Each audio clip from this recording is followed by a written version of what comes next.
What do you mean the planet is inhabited? Captain Charles Barris arched a thick eyebrow at his first officer. Just that, sir. Commander Martindale rechecked his console. Scans show life on the planet. Cities, farms, well, civilization. That can't be, said Barris. That's our planet. I know, sir. We had it terraformed, continued Barris. Yes, sir. We made it habitable for us, not some extraterrestrial squatters. The fact remains, the planet is populated, said Martindale, and I might point out that this far from Earth, we might be considered the extraterrestrial trespassers. Barris glared. Martindale thrived on assiduous observations. The fact remains, he mimicked, that they have to get off. We've got thousands of colonists flying out from cold storage, expecting to make Belize their new home. How am I going to tell them? Hell, what am I going to tell them? He brought his arms around in two wide arcs, ending in a sharp clap of his hands. The prestige of leading the Eden to Belize was supposed to be his legacy. Schools and hospitals named in his honor. To have sacrificed so much, only to lose it all. Unless. Tell them nothing. He clapped again. Not a goddamn thing until we find out what's happened. Track the aliens' communications. Find me a command hub. Make contact so we can find out who they are and how they ended up on Belize. Barris grinned. Take me to their leader. They look humanoid, said Della Matroni, the stocky science officer. Makes sense.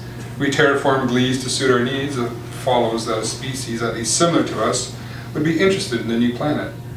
Barris pursed his lips at the creature staring back at him from the screen.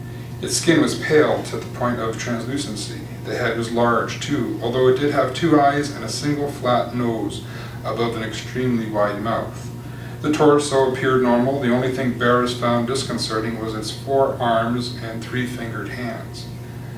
Martindale turned his back to the screen and spoke softly. We have audio, sir. I suggest discretion.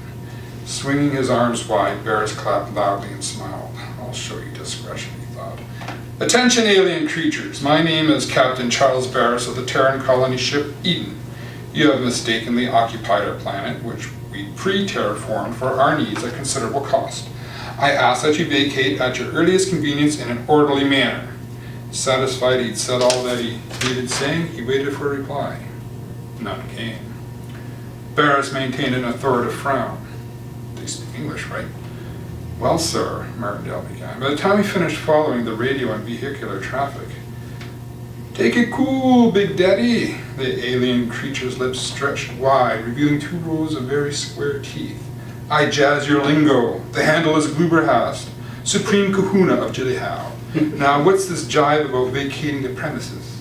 That plan just ain't gonna fly, you dig? Barris stared at the screen. What the hell is he babbling about? Sir, the audio, reminded Martindale. He can hear you. I don't give a rat's ass about their audio.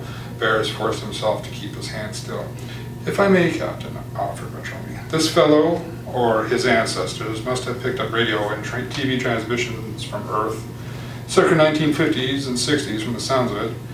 There's been much postulation in the past, more than one fiction piece based on this very... I get it, Barris clenched his hands behind his back. Their language is a cliche. He waited a beat before turning back to the screen. Gluberhast.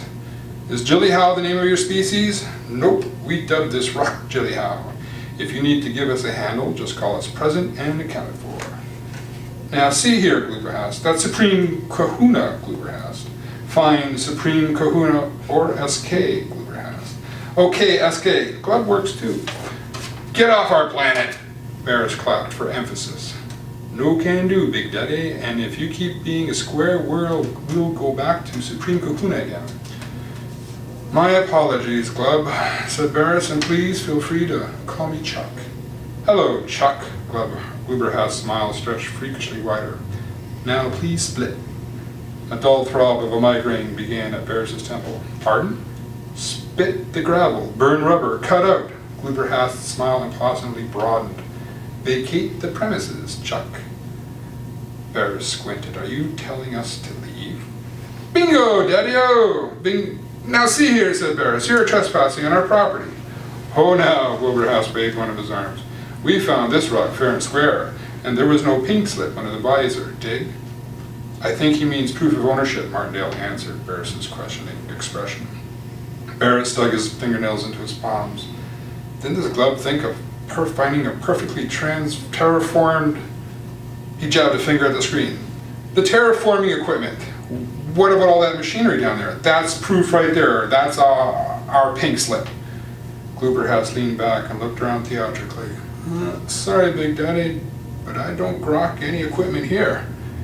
Martindale leaned close and whispered, he's lying. You think, Commander? Barris shook his head. Glub, it's like this. I have a ship full of people who've traveled a long way expecting to colonize this planet.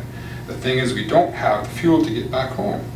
This was a one-way trip, and, well, you can see my problem. Your problem, said Glooberhouse, not ours. I say we bomb them, Orlando Thomas, the security specialist, poked his head from around his console. We got nukes, let's drop a few and see what they say to that.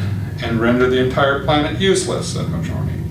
Glooberhouse forearms waved for attention. Anyone consider we might shoot back? Maybe even shoot first? Barris stared Thomas into silence, then summoning his most friendly smile, faced the alien. Hold on, Glub, don't have a cowl. Let's have a confab, what do you say? Huh? Glooberhouse shook his head. What's with the gobbledygook, Chuck? Barris cleared his throat. We're both intelligent species. Let's come up with a reasonable solution or a compromise of some sort. Sorry, can't see it. I'll leave it at that. On the sky and heaven.